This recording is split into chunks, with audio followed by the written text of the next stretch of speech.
तो हेलो बच्चों, कैसे हैं आप सभी। स्वागत है आप सभी का आपके अपने क्लास, आपके अपने परिवार पाठशाला प्राइम में। जैसा कि हम लोगों का इंट्रोडक्शन वीडियो आ चुका था कि भाई लाइट चैप्टर पढ़ना है क्लास 10th में। तो बहुत सारे बच्चों को मैंने बताया था कि क्लास 10th में ये लॉ ऑफ रिफ्लेक्शन के नाम से इस चैप्टर को हम लोग जानते हैं, या बहुत सारे स्कूल के बुक्स में इसको लाइट चैप्टर के नाम से हम लोग जानते हैं। तो आज हमारा ये लेक्चर 1 है और आज हम लोग स्टार्ट इंट्रोडक्शन वीडियो मैंने बता दिया था कि चैप्टर में क्या क्या पढ़ना है। तो आज हम लोग बहुत ही प्यारे तरीके से समझेंगे कि सर ये लाइट चैप्टर क्या है और इसमें क्या क्या पढ़ना है। तो सबसे पहले जाने भैया क्या है हमारा लाइट। लाइट क्या है? तो मैंने क्या लिखा है कि light is a form of energy which help us to see object around us. यानी प्रकाश जो है, प्रकाश ऊर्जा का एक माध्यम है जिसके द्वारा हम लोग किसी भी वस्तु को आसानी से देख सकते हैं। जैसे एक छोटा सा एग्जांपल लेते हैं। जैसे मान के चलिए ये कोई हमारा ऑब्जेक्ट है, ये हमारा कोई ऑब्जेक्ट है और ये हमारा क्या है भैया, आंख है। ये हमारा क्या है, आंख है। अब जैसे ही इस ऑब्जेक्ट को देखना होगा तो मान के चलिए ये कोई लाइट का सोर्स है, तो हम लाइट क्या डायरेक्ट अपने आंख में मारेंगे? नहीं। क्या करेंगे हम? क्या करेंगे? हम क्या करेंगे भैया कि पहले इस ऑब्जेक्ट पे हम लोग लाइट देंगे और इस ऑब्जेक्ट से लाइट जो है रिफ्लेक्ट होकर के हमारे आंखों में जाएगा। यानी प्रकाश क्या है? प्रकाश ऊर्जा का एक ऐसा माध्यम है जिसके द्वारा हम लोग किसी भी वस्तु को आसानी से देख सकते हैं। बढ़ते हैं अपने नेक्स्ट स्लाइड की तरफ। हमारा नेक्स्ट स्लाइड क्या कह रहा है भाई कि sir luminous object. Luminous object क्या होता है? सर वैसा ऑब्जेक्ट जिसका अपना खुद का प्रकाश हो, the object which emits their own light. वैसा ऑब्जेक्ट जिसका अपना खुद का प्रकाश हो, तो वैसे ऑब्जेक्ट को हम लोग क्या कहेंगे? Luminous object. आप लोग देखे होंगे ल्यूमिनस का एक इन्वर्टर भी आता है और हमारे सचिन तेंदुलकर जो थे ल्यूमिनस के ब्रांड एम्बेसडर भी रह चुके हैं। तो भाई क्या है? सूरज क्या है? तो सूरज का अपना खुद का प्रकाश है। ये जो मोबाइल स्क्रीन है इसका भी अपना खुद का प्रकाश है। ये जो फायर है, आग जलता है, इसका भी खुद का प्रकाश है। ये हमारा लाइट है, इसका भी अपना खुद का प्रकाश है। इवन ये जो आरजीबी लाइट आप लोग देखते हैं, बहुत सारे बच्चे जो है गेम खेलते होंगे तो उनमें लगा होगा आरजीबी लाइट। तो ये आरजीबी लाइट भी किसका एग्जाम्पल है? तो ल्यूमिनस ऑब्जेक्ट है। तो ल्यूमिनस ऑब्जेक्ट क्या होता है? तो वैसा ऑब्जेक्ट जिसका अपना खुद का प्रकाश हो उसको हम लोग क्या कहेंगे? Luminous object. बढ़ते अपने नेक्स्ट स्लाइड की तरफ। क्या कहता है भाई? चलिए, नल ल्यूमिनस ऑब्जेक्ट। नल ल्यूमिनस ऑब्जेक्ट जो है ना, ल्यूमिनस का जस्ट उल्टा है। कैसे? तो हम कहें सर कि वैसा ऑब्जेक्ट जिसका अपना खुद का प्रकाश ना हो, तो वैसे ऑब्जेक्ट को हम लोग क्या कहेंगे? Non luminous object. वैसे ऑब्जेक्ट को हम लोग क्या कहेंगे? Non luminous object. अब इसका एग्जांपल देखो क्या है, अर्थ। ये अर्थ भी क्या है? हमारा नन ल्यूमिनस है। मून, मून क्या है? तो मून भी जो है ना प्यारे बच्चों, मून भी जैसे मान के चलो एग्जांपल देते हैं, ये हमारा क्या हो गया? अर्थ। ये हो गया हमारा अर्थ। ये हो गया हमारा मून और ये हो गया हमारा प्यारा सा सन। ये हमारा प्यारा सा हो गया सन। अब क्या होता है ना, ये सूरज का प्रकाश जो है इस चांद पे पहुंचता है, इस मून पे जाता है और यहाँ जो हमारा बैठा रामू है, रामू जो है इस मून को देख पाता है चमकते हुए। यानी चंद्रमा का भी अपना खुद का प्रकाश नहीं होता है, ये क्या है? सूरज के रिफ्लेक्शन से ये चमकता है। इसलिए हम लोग क्या कहते हैं? Moon is a non luminous object. अब ये बॉल हो गया, ये हमारा टी शर्ट हो गया, ये सब क्या है? नॉन ल्यूमिनस ऑब्जेक्ट के एग्जाम्पल है। तो नॉन ल्यूमिनस ऑब्जेक्ट क्या होता है? तो वैसा ऑब्जेक्ट जिसका अपना खुद का प्रकाश ना हो, वो किसी और के थ्रू, रिफ्लेक्शन के थ्रू चमकता हो, उसको हम लोग क्या कहते हैं? Non luminous object. और बहुत जल्द हमारा टेलीग्राम चैनल आने वाला है और ये सारे पीडीएफ जो है आपको हमारे टेलीग्राम पे देखने को मिल जाएंगे। आगे बढ़ते हैं। क्या है हमारा? बीम। आप समझते हैं बीम क्या होता है? जैसे आप कभी देखे होंगे, यानी जैसे मान के चलो ये सूरज है, ये क्या है? हमारा सूरज है। ये हमारा क्या है? सन है। तो सूरज से क्या एक ही प्रकाश की किरणें निकलती हैं क्या? क्या सूरज से एक ही प्रकाश की किरणें निकलती हैं? नहीं। तो आप कहिएगा नहीं सर, सूरज से, सन से बहुत सारे प्रकाश की किरणें निकलती हैं। यानी कहने का मतलब क्या है कि प्रकाश किरणों के समूह को a group of light is called beam. A group of light is called beam. प्रकाश किरणों के समूह को हम लोग क्या कहते हैं? अब जैसे देखो यहाँ पे एग्जांपल दिया हुआ है कि एक लाइट का सोर्स है और यहाँ से बहुत सारा लाइट जो है बाहर की ओर निकल रहा है, बहुत सारा लाइट जो है बाहर की ओर निकल रहा है। तो इन्हीं प्रकाश किरणों के समूह को हम लोग क्या कहते हैं, बेम कहते हैं। अब ये बेम जो है ना 3 टाइप का होता है। ये बेम हमारा कितने टाइप का होता है प्यारे बच्चों, 3 टाइप का। पहला कन्वर्सिंग बेम, दूसरा डाइवर्जिंग बेम और तीसरा पैरेलल बीम। अब बारी बारी से हम लोग समझते हैं कि कन्वर्जिंग, डाइवर्जिंग और पैरेलल बीम क्या होता है। तो देखिए कन्वर्जिंग बीम, तो जब सभी प्रकाश की किरणें, जैसे मान के चलो ये कोई पॉइंट है, ये कोई पॉइंट है, जब सभी प्रकाश की किरणें एक पॉइंट पर आकर के सिकुड़ जाए, एक पॉइंट पर आकर के सिकुड़ जाए या मुड़ जाए, कन्वर्स हो जाए, तो वैसे प्रकाश किरणों के समूह को हम लोग क्या कहते हैं, कन्वर्सिंग बीम। जब सभी प्रकाश की किरणें एक पॉइंट पर आकर के मिल जाए तो वैसे प्रकाश किरणों को या वैसे बीम ऑफ लाइट को हम लोग क्या कहेंगे, कन्वर्सिंग बीम। इसका एक छोटा सा एग्जांपल आपको दिखाते हैं। हम लोग ना बचपन में क्या करते हैं, इंस्ट्रूमेंट बॉक्स में ये इस टाइप का लेंस लगा रहता था, मैग्नीफाइंग लेंस, ठीक है। और जब इस पे लाइट आता था तो एक पॉइंट पे आने लगता था और हम लोग क्या करते थे, उसे माचिस का जो तीली था उसको हम लोग जला देते थे।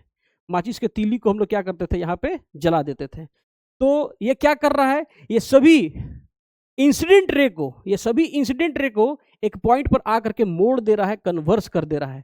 तो जब सभी प्रकाश की किरणें एक पॉइंट पर आकर के सिकुड़ जाए तो उसको हम लोग क्या कहते हैं, कन्वर्सिंग बीम। अब सवाल उठे, सर आखिर इसका हमारे डे टू डे लाइफ में यूज कहाँ होता है। आप लोग लेजर लाइट देखे होंगे। लेजर लाइट में जब जैसे हम लोग लाइट को मारते हैं तो लाइट बिल्कुल एक सारा लाइट एक ही तरह चलता है, वो अब एक दीवार पे पॉइंट की तरह दिखाई देने लगता है। तो यानी लेज़र लाइट बनाने के लिए बहुत सारे, मतलब जो डीजे वीजे लाइट में भी होता है उसका भी हम लोग कन्वर्जिंग बीम का क्या करते हैं, यूज करते हैं।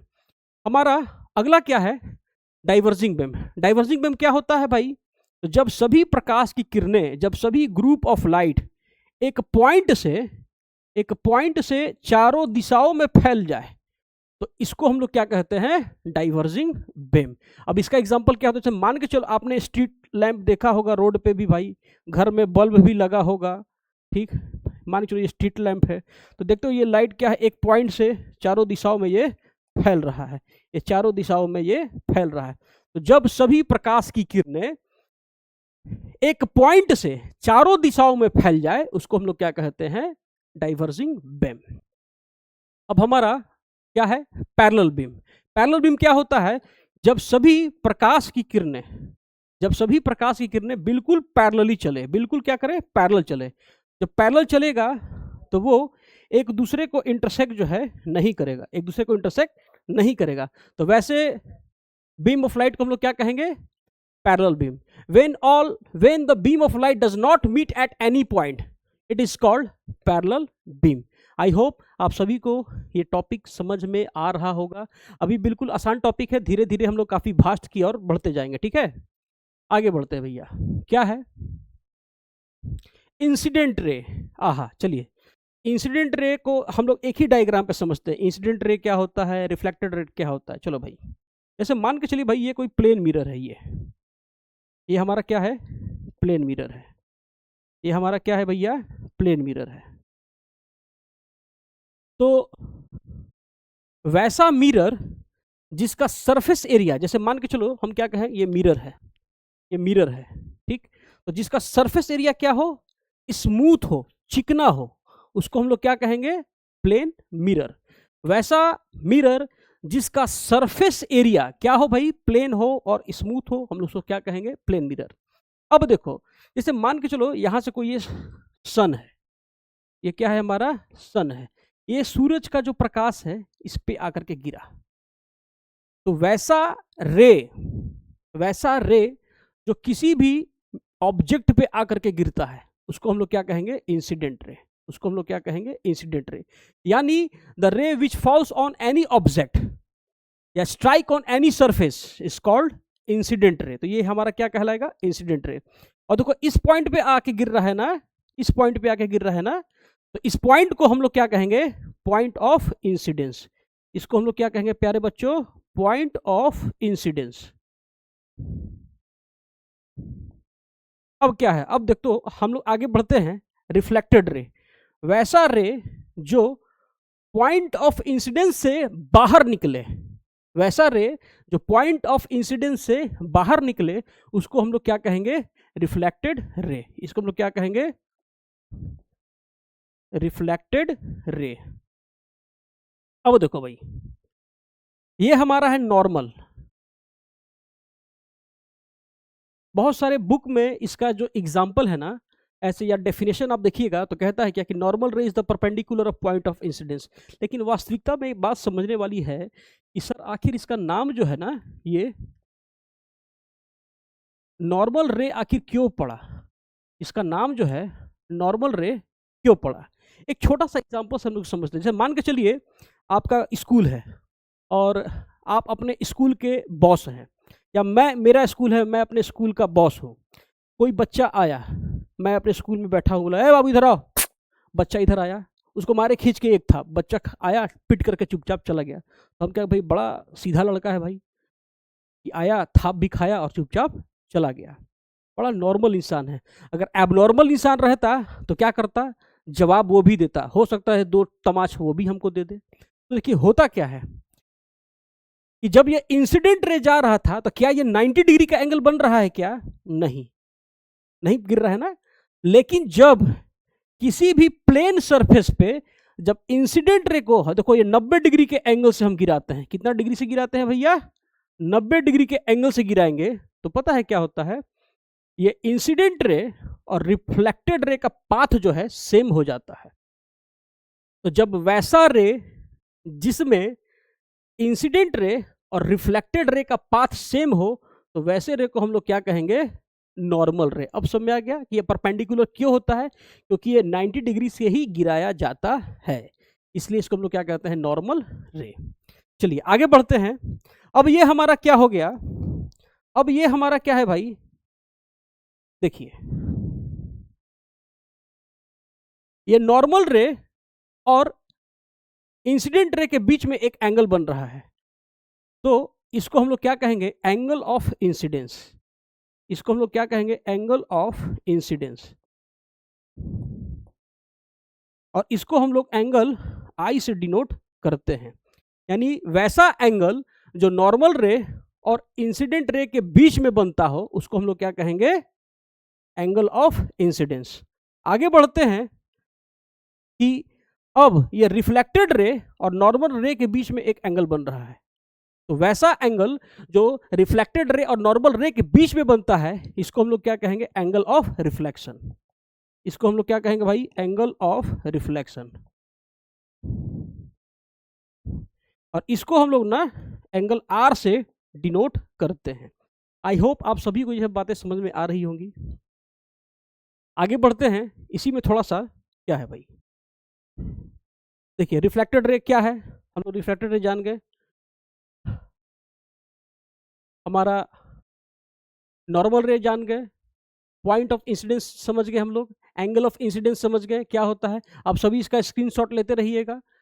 फिर क्या है भाई, हमारा एंगल ऑफ रिफ्लेक्शन क्या है वो भी हम लोग जान गए। अब देखिए law of reflection, law of reflection क्या होता है। जैसे मान के चलो भाई, एक छोटा सा एग्जांपल देते हैं, एक छोटा सा एग्जांपल लेते हैं। जैसे मान के चलिए ये रामू है, ये क्या है, ये रामू है। रामू जो है जा रहा है शादी में, रामू जो है एक शादी के घर में जा रहा है। तो क्या रामू उस शादी के घर में जाकर रोएगा, चिल्लाएगा, नहीं। उसका मतलब क्या है, शादी में गया है तो खाना खाएगा, डांस करेगा, इंजॉय करेगा, ये उसका प्राथमिकता है। तो उसी टाइप से क्या है ना कि जब इंसिडेंट रे किसी भी स्मूथ सरफेस से, प्लेन सरफेस से टकराएगा, तो टकराने के बाद वो कुछ नियम कानून को फॉलो करता है। इंसिडेंट रे जब किसी स्मूथ सरफेस से टकराएगा तो टकराने के बाद कुछ नियम कानून को वो फॉलो करता है, और उसी नियम कानून को हम लोग क्या कहते हैं, लॉ ऑफ रिफ्लेक्शन। क्या कहते हैं, लॉ ऑफ रिफ्लेक्शन। फिर से समझते सर क्या होता है लॉ ऑफ रिफ्लेक्शन। तो जब इंसिडेंट रे किसी भी स्मूथ सरफेस से टकराएगा तो टकराने के बाद वो 2 नियम कानून को पैदा करता है या 2 नियम कानून को फॉलो करता है, और उसी दोनों नियम कानून को लॉ ऑफ रिफ्लेक्शन के नाम से जानते हैं। तो सर क्या है वो दोनों नियम कानून, तो पहला है क्या भाई, कि ये इंसिडेंट रे रिफ्लेक्टेड रे और ये जो नॉर्मल रे दिखाई दे रहा है ना, एक ही पॉइंट पर है। तो हाँ सर, दिखाई दे रहा है कि इंसिडेंट रे, रिफ्लेक्टेड रे और नॉर्मल रे, ये तीनों हमारा एक ही पॉइंट पर है। दूसरा क्या है भैया, ये जो हमारा एंगल आई है, यानी एंगल ऑफ इंसिडेंस, और ये हमारा एंगल आर है, ये हमारा एंगल आई जो है एंगल आर के इक्वल होगा। क्यों होगा? अरे भैया देखो तो, जैसे हम कहें क्या है, ये हम कहें क्या, ये हमारा कोई एंगल है, ये हमारा कोई एंगल है, और नॉर्मल जो है इस पर परपेंडिकुलर है। तो परपेंडिकुलर का काम क्या होता है? एंगल को इक्वल पार्ट में डिवाइड करना। इसलिए हमारा जो है एंगल आई जो है एंगल आर के इक्वल हो जाता है। आई होप आप सभी को ये सब बातें समझ में आ रही होगी। लॉ ऑफ रिफ्लेक्शन क्या होता है जान के भैया हम। अब थोड़ा सा हम लोग आगे बढ़ते हैं किस पे, स्फेरिकल मिरर। चलो भाई, स्फेरिकल मिरर क्या होता है? तो वैसा मिरर जिसका जो सरफेस एरिया है, क्या है भैया, जिसका जो सरफेस, क्या बोल रहे हैं सर, समझ में नहीं आ रहा है। जैसे माने चलो ये कांच का एक ये ऐसा टुकड़ा है और ये कांच का एक ऐसा टुकड़ा है, ठीक। कॉस्को बॉल देखा है ना आपने, जो हम लोग कॉस्को बॉल खेलते हैं, जब कॉस्को बॉल को फाड़ते हैं हम लोग, तो उसके अंदर का पार्ट क्या होता है? खोखला होता है, ठीक है। एक टेनिस बॉल देखा होगा आपने, छोटा सा, बहुत हार्ड टाइप का, उसको फाड़ने के बाद आप देखिएगा अंदर का पार्ट जो है खोखला नहीं होता है।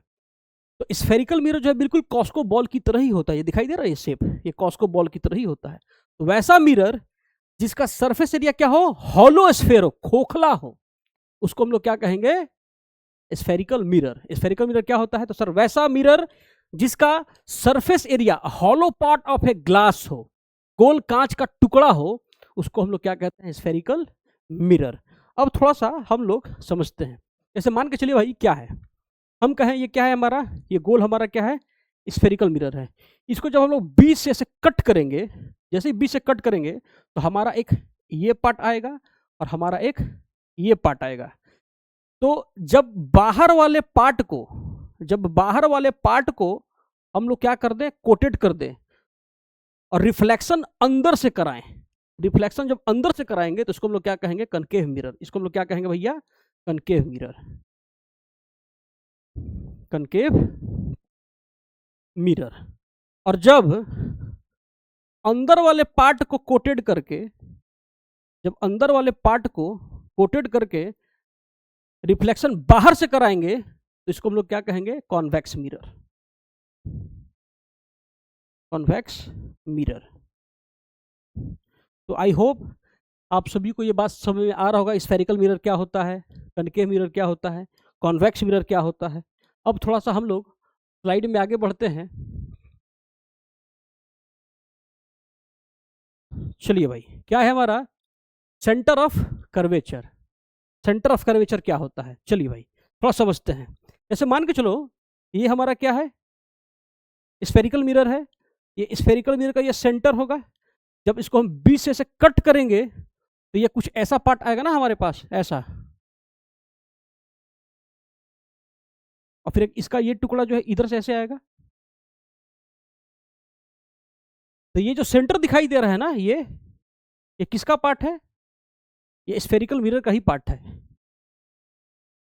यानी स्फेरिकल मिरर के सेंटर को,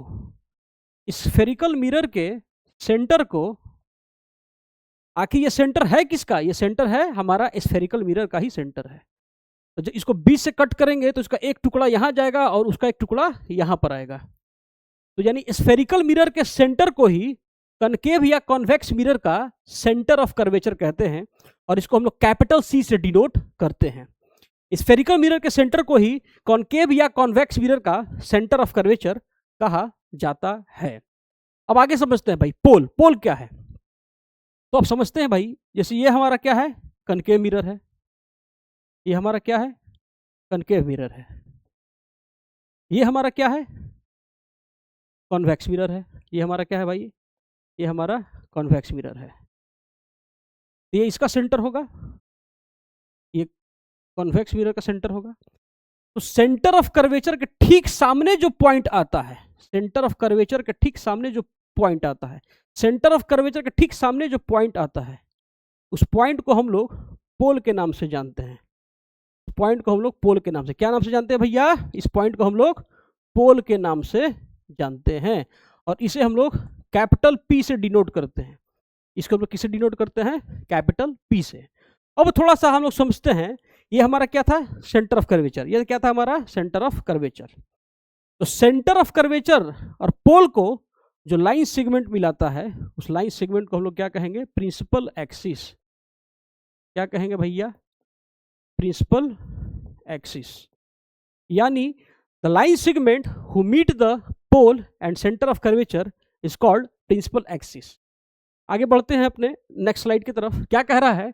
रेडियस ऑफ कर्वेचर। ये क्या है हमारा?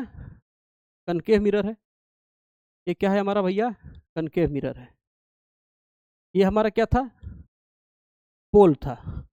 ये हमारा क्या था? सेंटर ऑफ कर्वेचर था।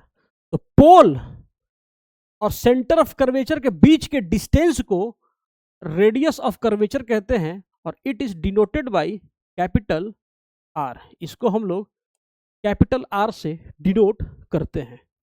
ठीक है, अब आगे पढ़ते हैं अपर्चर ऑफ मिरर। अपर्चर क्या होता है? जैसे मान के चलो ये हमारा क्या है? कॉनकेव मिरर है। ये हमारा क्या है भाई? कॉनकेव मिरर है। तो लाइट का रिफ्लेक्शन कहां तक होगा? जहां तक हमारा मिरर का लंबाई होगा, यानी यहां से लास्ट यहां से। अब ऐसा थोड़ी कि भाई मिरर को क्रॉस करके हमारा लाइट का रिफ्लेक्शन हो जाएगा, नहीं। तो ये जो जितना भी मिरर का जो लेंथ, जो लंबाई जो होता है ना, इस लंबाई को हम लोग क्या कहते हैं? Aperture of mirror. ठीक है, जितना उसका अपर्चर होगा, जितना उसका लंबाई होगा, तो मिरर का रिफ्लेक्शन उतना ही ज्यादा होगा। प्रिंसिपल एक्सिस हम लोग जान गए क्या होता है प्रिंसिपल एक्सिस। आगे बढ़ते हैं, क्या है? फोकस। आइए भाई समझते हैं। जैसे मान के चलो भाई ये क्या है हमारा? कॉनकेव मिरर है। ये क्या है हमारा? कॉनकेव मिरर है। कॉनकेव मिरर में ये हमारा क्या है भाई? सेंटर ऑफ कर्वेचर है। और ये क्या है हमारा? पोल है। और ये जो लाइन दिख रहा है हमारा क्या है? Principal axis. तो जब सभी इंसिडेंट रे कॉनकेव या कॉन्वेक्स मिरर में, ठीक, जब सभी इंसिडेंट रे कॉनकेव या कॉन्वेक्स मिरर में प्रिंसिपल एक्सिस के पैरेलल चलते हैं, तो वो प्रिंसिपल एक्सिस के एक पॉइंट पर इंटरसेक्ट करते हैं। देखो आया, यहां पे ऐसे इंटरसेक्ट कर गया। फिर ये एक और इंसिडेंट रे आया और रिफ्लेक्शन के बाद प्रिंसिपल एक्सिस के सेम पॉइंट से ही क्या हो गया? रिफ्लेक्ट कर गया। एक और एग्जांपल समझते लेते उठाते हम। अब जैसे मान चलो भाई ये क्या? ये हमारा ऐसे आया इंसिडेंट रे, रिफ्लेक्शन से आने के बाद ये प्रिंसिपल एक्सिस के इसी पॉइंट पे आकर के इंटरसेक्ट किया। यहां से भी लेके चलते हम इंसिडेंट रे और प्रिंसिपल एक्सिस के इसी पॉइंट पे आकर के इंटरसेक्ट कर गया। यानी कहने का मतलब क्या है कि कॉनकेव या कॉन्वेक्स मिरर में जितने भी इंसिडेंट रे होते हैं, वो कॉनकेव या कॉन्वेक्स मिरर से रिफ्लेक्शन होने के बाद प्रिंसिपल एक्सिस के एक ही पॉइंट पर इंटरसेक्ट करते हैं और उस पॉइंट को हम लोग फोकस के नाम से जानते हैं। उस पॉइंट को हम लोग क्या जानते हैं? फोकस के नाम से जानते हैं। और it is denoted by capital F। तो सर फोकस क्या होता है?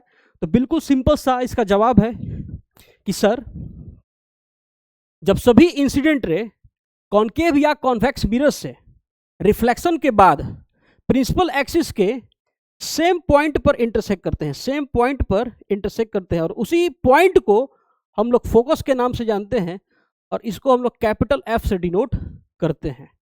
यहां तक आप सभी को बातें समझ में आ रही होंगी। अब जानते हैं फोकल लेंथ। फोकल लेंथ क्या होता है? अब जैसे मान के चलो ये हमारा क्या है भैया? कॉनकेव मिरर है। कॉन्वेक्स भी आप लोग बना सकते हैं, लेकिन बार बार फिगर ना बनाना पड़े इसलिए हम एक ही फिगर लेके चल रहे हैं। ये हमारा क्या है?